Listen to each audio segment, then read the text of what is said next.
Hei, siin on vaimse tervise nõuande nurgakene iseenda heaks ja täna õpetan sulle ühe lihtsa vaagusnärvi praktika ja see praktika siis lõdvestab sinu vaagusnärvi ja miks see kasulik on? See aitab rahuneda, see aitab häirivate ja tugevate emotsioonidega toime tulla. Ehk teisisõnu, see kiirustab või soodustab siis rahunemist ja lõdvestumist. Ja selleks on siis üks spetsiifiline hingamistehnika, mida nimetatakse pikendatud hingamine. Ja see pikendatud hingamine tähendab seda, et sa hingad välja 2 korda sama palju kui sisse. Ja sa võid valida niimoodi, et hingad sisse mõttes loed 3-ni ja välja hingates loed 6-ni või hingad sisse 4 ja välja 8. Ja kui sa ei ole neid harjutusi varem teinud, siis sa võid praktiseerida nii, et sa testid mõlemat ja vaatad, kumbaga sul paremini toimib, kumbaga sa rohkem lõdvestud ja rahuned.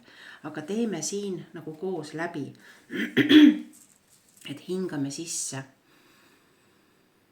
ja välja. Uuesti 3 ja 6, 3 ja 6.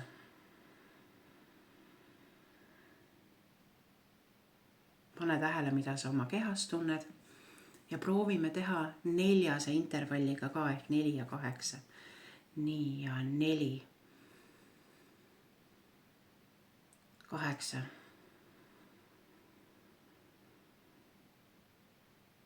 4, 8.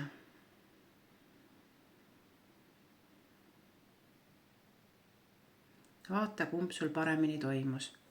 Et võib-olla see 4 ja 8 hingamine võib natukene raskem olla, aga mina panin tähele, et lõdvestas ja rahustas paremini. Aga tee oma katsetused ja anna siin video all teada, kuidas sul läks. Aitäh sulle, et kuulasid ja järgmiste kordadeni!